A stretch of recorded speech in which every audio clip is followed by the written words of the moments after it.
चारधाम यात्रा आज से शुरू। यमुनोत्री, गंगोत्री और केदारनाथ धाम के कल खुलेंगे कपाट। 12 मई को बद्रीनाथ धाम के खुलेंगे पट।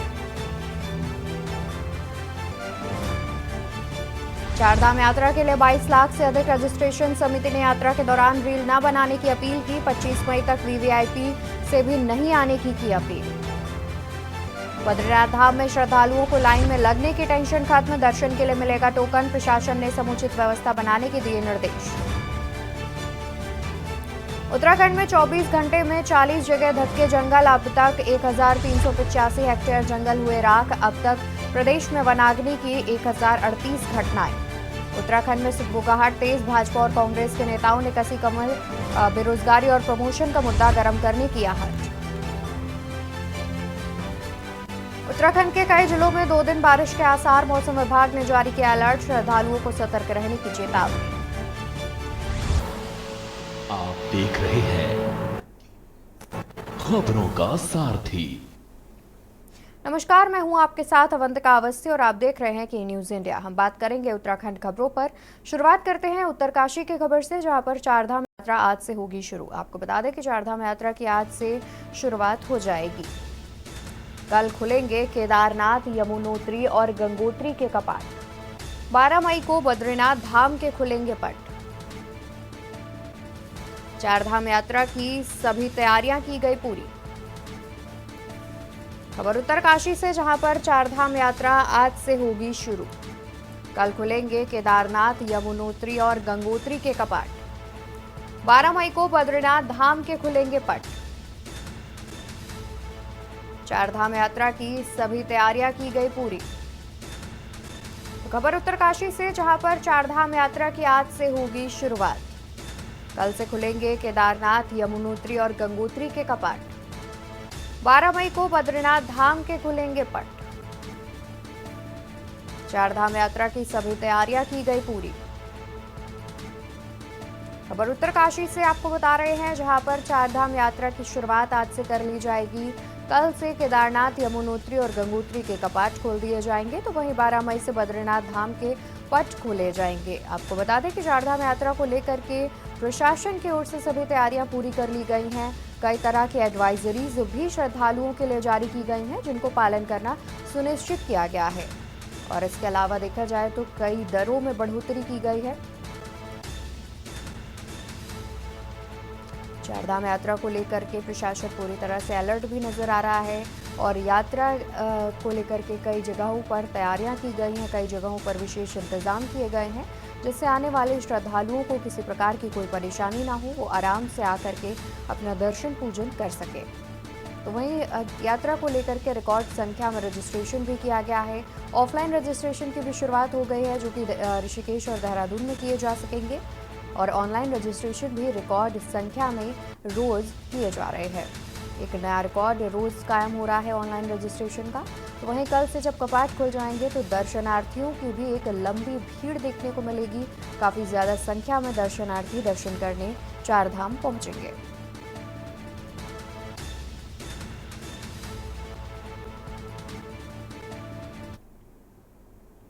तो हम उत्तरकाशी से खबर आपको बता रहे थे, जहां पर कल से चारधाम यात्रा शुरू हो जाएगी। चारधाम यात्रा के लिए 22 लाख से अधिक रजिस्ट्रेशन कर लिए गए हैं। समिति ने यात्रा के दौरान रील न बनाने की अपील की है। 25 मई तक वीवीआईपी से भी समिति ने न आने की अपील की है। श्रद्धालुओं की भीड़ को देखते हुए मंदिर समिति ने अपील की है। तो चारधाम यात्रा के लिए 22 लाख से अधिक रजिस्ट्रेशन किए जा चुके हैं। समिति ने यात्रा के दौरान रील न बनाने की अपील की है। 25 मई तक वीवीआईपी से भी चारधाम यात्रा पर न आने की अपील की है। श्रद्धालुओं की भीड़ को देखते हुए मंदिर समिति की ओर से फैसला लिया गया, जिसके बाद लोगों से अपील की गई है। आपको बता दें कि रिकॉर्ड संख्या में 22 लाख तक रजिस्ट्रेशन किए जा चुके हैं। तो वहीं यात्रा के दौरान रील न बनाने की भी श्रद्धालुओं से मंदिर समिति ने अपील की है। 25 मई तक वीवीआईपी से चारधाम यात्रा पर न आने की भी अपील की है। श्रद्धालुओं की भीड़ को देखते हुए मंदिर समिति की ओर से ये अपीलें की गई हैं।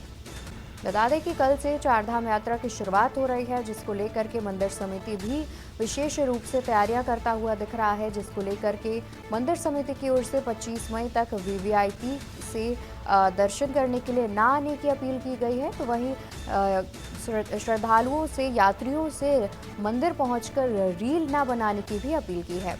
देखा जाए तो पिछले वर्ष जब दर्शन चालू थे तब रील बनाने जैसी कुछ घटनाएं भी सामने आई थी, जिसको लेकर के मंदिर समिति ने यह फैसला लिया है और श्रद्धालुओं से रील ना बनाने की अपील की है।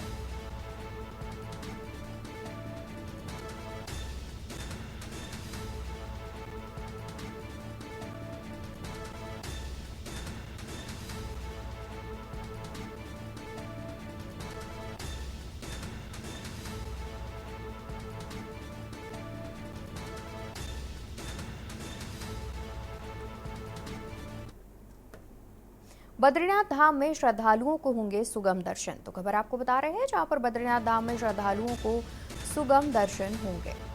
श्रद्धालुओं को लाइन में लगने की टेंशन हुई खत्म।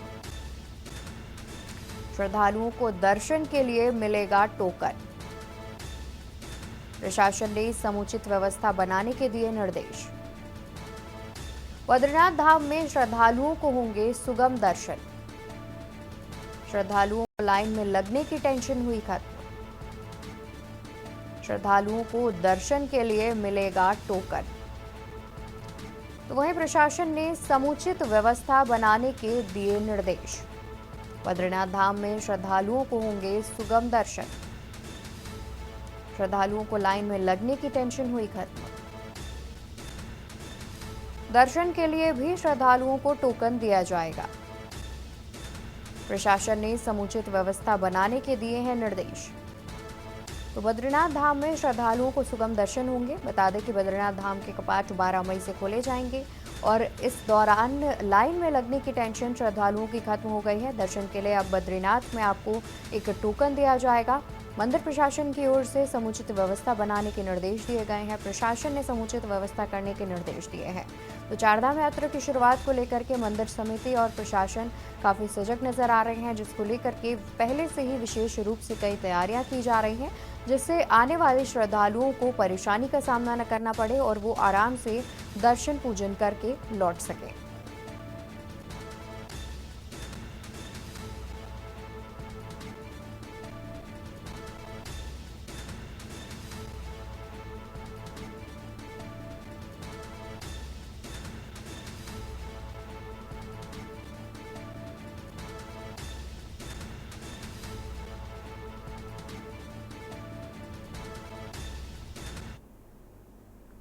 उत्तराखंड के कई जिलों में 2 दिन बारिश के आसार। मौसम विभाग ने जारी किया बारिश का अलर्ट। उत्तराखंड के कई जिलों में 2 दिन बारिश के आसार। मौसम विभाग ने जारी किया बारिश का अलर्ट। चारधाम यात्रा पर जाने वाले श्रद्धालुओं को दी गई सलाह। पूरी तैयारी के साथ यात्रा पर आने की दी गई सलाह। एक तरफ उत्तराखंड में चारधाम यात्रा की शुरुआत हो रही है, तो वहीं मौसम विभाग ने अगले 2 दिन के लिए बारिश का अलर्ट जारी किया है, जिसको लेकर के चारधाम यात्रा पर आने वाले श्रद्धालुओं को सलाह भी दी गई है और पूरी तैयारी के साथ यात्रा पर आने की सलाह दी गई है। उत्तराखंड के कई जिलों में 2 दिन बारिश के आसार। मौसम विभाग ने जारी किया बारिश का अलर्ट। चारधाम यात्रा पर आने वाले श्रद्धालुओं को दी गई है सलाह कि बारिश का मौसम रहेगा, जिसको लेकर के आप पूरी तैयारी के साथ यात्रा पर आएं। तो उत्तराखंड में अगले 2 दिन तक बारिश के आसार जताए हैं। मौसम विभाग ने कई जिलों में 2 दिन तक बारिश का अलर्ट जारी किया गया है, जिसको लेकर के चारधाम यात्रा पर आने वाले श्रद्धालुओं से भी कहा गया है कि आप पूरी तैयारी से ही आएं। बारिश के दौरान यात्रा थोड़ी मुश्किल हो जाती है, जिसको लेकर के पूरी तैयारी के साथ यात्रा पर आने की सलाह श्रद्धालुओं को दी गई है।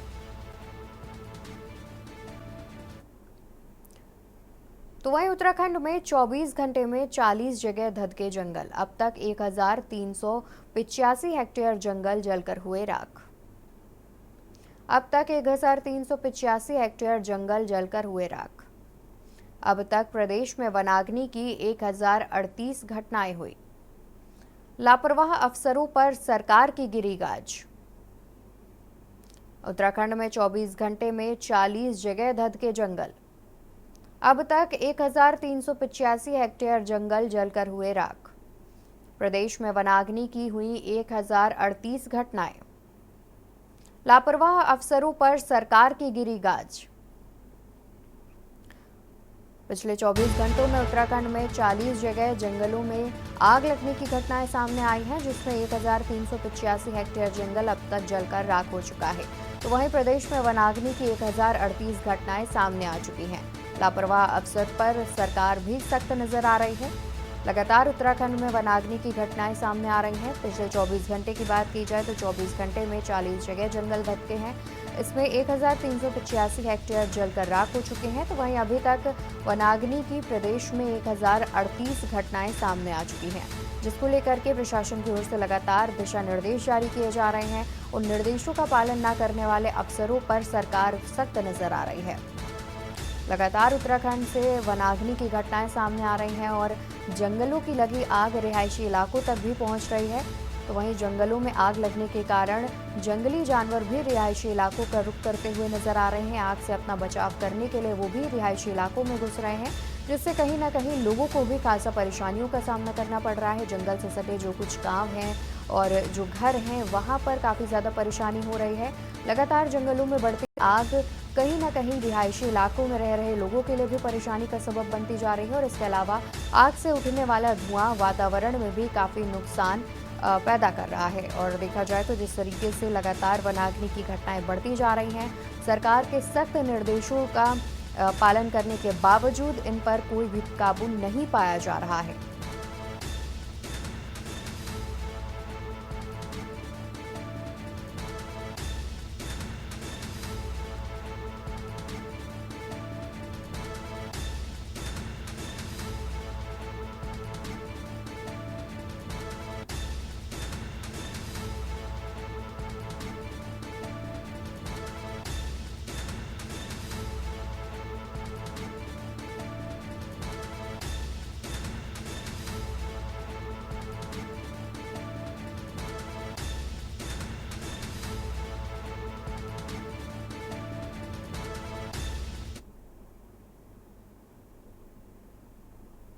और यहाँ रुकेंगे एक छोटे से ब्रेक के लिए, जल्द हाजिर होंगे। आप देख रहे हैं के न्यूज, खबरों का सारथी। ब्रेक से वापस आ चुके हैं, रुक करते हैं खबरों की ओर। खबर आपको बता दें, जहां पर उत्तराखंड के जंगलों में धधकते आग के बीच राज्य की प्रसिद्ध चारधाम यात्रा का आगाज होने जा रहा है। जंगलों में लगी आग अब रिहायशी इलाकों तक पहुंच गई है। तो वहीं बढ़ती वनाग्नि की घटनाओं ने मुख्यमंत्री की चिंता भी बढ़ा दी है। यही वजह है कि मुख्यमंत्री ने अपने तमाम राज्यों में होने वाले प्रचार प्रसार के कार्यक्रमों को स्थगित करते हुए उत्तराखंड वापस लौटने का फैसला किया है।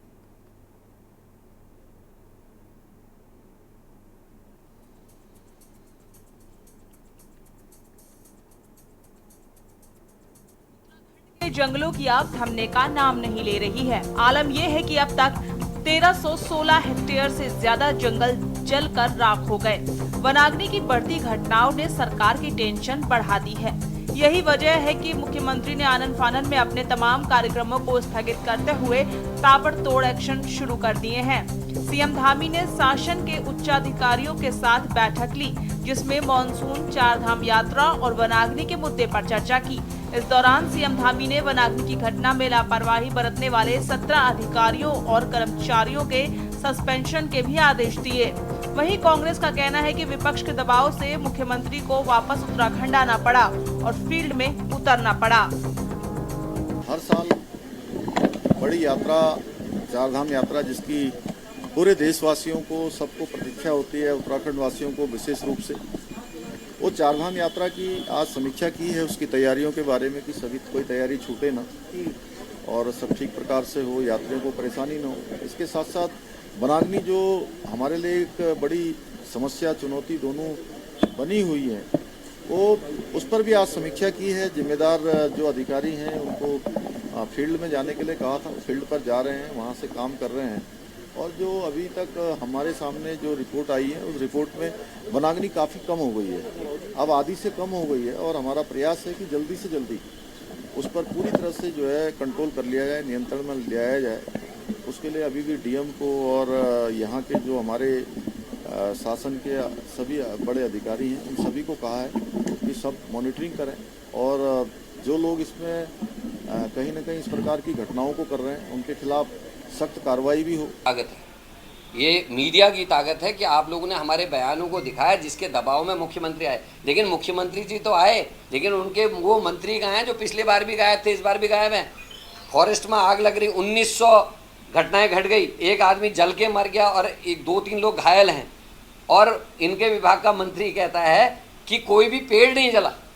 क्या गंभीरता है? मंत्री दूसरे राज्य में बैठा है, चारधाम यात्रा की बड़ी बड़ी बातें हो रही, इनरोलमेंट हो रहा है, स्वास्थ्य मंत्री, पर्यटन मंत्री, तीर्थाटन मंत्री गायब हैं। देखिए, जिस प्रकार से चारधाम यात्रा प्रारंभ होने वाली है और 10 तारीख को कपाट भी खुलने हैं, तो उसको लेकर के आज माननीय मुख्यमंत्री जी ने सचिवालय में बैठक भी की है और रुद्रप्रयाग वो जाने वाले हैं। किस प्रकार से यात्रा को हम और बेहतर कर सकते हैं, किस प्रकार से प्रशासन यात्रा में और बेहतर सुविधाएं दे सके श्रद्धालुओं को, इन सब चीज़ों पर मुख्यमंत्री जी ने डीपली सभी अधिकारियों से चर्चा पर चर्चा की और दिशा निर्देश भी दिए हैं। वनाग्नि को लेकर भी उन्होंने कल भी एक वीसी की थी और आज भी उन्होंने बैठक ली है और इस पर उन्होंने कड़े निर्देश दिए हैं कि जो लोग इस प्रकार की घटना करते हैं उन पर कड़ी कार्रवाई की जाए, उनको चिन्हित किया जाए। आपको बता दें कि उत्तराखंड का कुल भौगोलिक क्षेत्रफल 53,483 किलोमीटर है, जिसमें से 86% पहाड़ी है और 65 से 70% जंगल से ढका हुआ है, जिसमें से करीब 1316 हेक्टेयर से ज्यादा जंगल आग की चपेट में आ गए हैं। वहीं ये आग लगातार बढ़ते हुए अब कई स्थानों पर रिहायशी इलाकों तक पहुंच गई है। वहीं वनाग्नि के राज्य के पर्यटन कारोबार पर भी बुरा असर पड़ रहा है।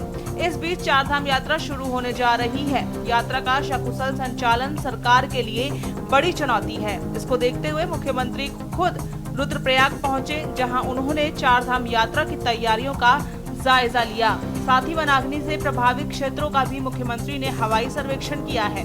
विपक्ष का कहना है कि मुख्यमंत्री ने ये तत्परता पहले दिखाई होती तो हालात इतने ना बिगड़ते। मुख्यमंत्री जी 1.5 महीने पहले जाग गए होते तो उत्तराखंड के जंगलों का इतना नुकसान नहीं होता, पर्यावरण का इतना बड़ा नुकसान नहीं होता। अब तो पर्यटन पर भी खतरा आ गया है, क्योंकि चारधाम यात्रा के पूरे रूट में जो है जंगल धधक रहे हैं और जान माल के नुकसान की भी रिपोर्टें आ रही हैं। अखबारों में सुर्खियां छप रही हैं कि जो है मुख्यमंत्री जी गंभीर हैं, लेकिन वो गंभीरता धरातल पर भी तो दिखाई देनी चाहिए। कहाँ है आपदा प्रबंधन जो जंगलों की आग बुझा सके? क्योंकि समय रहते आपने तैयारी नहीं की, कोई समीक्षा नहीं की, पुरानी घटनाओं से कोई सबक नहीं लिया। इसी का परिणाम है कि अप्रैल माह में जो है पिछले वर्षों की तुलना में 5 गुना अधिक जो है वनाग्नि की घटनाएं हुई हैं। आखिर जो है एसी कमरों में बैठ करके जो है योजनाएं नहीं बनती हैं। देखिए, ऐसा है, भारतीय जनता पार्टी में जब भी कभी भी इस तरीके के जो भी मैटर आए हैं, हमारी सरकार बहुत संवेदनशील रही है और ये वनाग्नि का जो मुद्दा है बहुत गंभीर विषय है। माननीय मुख्यमंत्री जी लगातार उसमें हमारी सभी टीम्स को लेकर सभी को निर्देशन दे चुके हैं और सारी टीम्स हमारी, चाहे SDRF है, NDRF है, हमारी जो लोकल बॉडीज़ हैं, वो युद्ध स्तर पर वनाग्नि को बुझाने के लिए काम कर रही है। जहाँ तक विपक्ष की बात है, विपक्ष खुद किस प्रेशर में है उनको खुद नहीं पता। और जहाँ तक ये वनाग्नि की वो बात कर रहे हैं, देखिए इस वक्त तो विपक्ष को भी वहाँ अगर जो भी सहयोग उनकी तरफ से होता है वो उनको करना चाहिए। रेदर देन इस बात का मुद्दा बनाएं, उनको इस वक्त जो वहाँ पे सबसे ज़्यादा ज़रूरत जान माल को बचाने की है उसमें सहयोग करना चाहिए। कुल मिलाकर मुख्यमंत्री पुष्कर सिंह धामी एक्शन मोड में नजर आ रहे हैं। एक तरफ जहां मुख्यमंत्री ने अधिकारियों और कर्मचारियों पर कार्रवाई की है, तो वहीं दूसरी ओर वनाग्नि को रोकने के लिए सरकार ने अब पिरूल लाओ पैसे पाओ मिशन पर भी कार्य शुरू कर दिया है। सरकार को उम्मीद है कि इस मिशन से जंगलों की आग से राहत मिल सकेगी। देखना होगा मुख्यमंत्री के एक्शन से कब तक हालात सामान्य हो पाते हैं। उत्तराखंड डेस्क रिपोर्ट, के न्यूज इंडिया। और उत्तराखंड की खबरों में फिलहाल के लिए बस इतना ही। बाकी खबरों के लिए आप देखते रहिए के न्यूज इंडिया। नमस्कार। आप देख रहे हैं के न्यूज, खबरों का सारथी।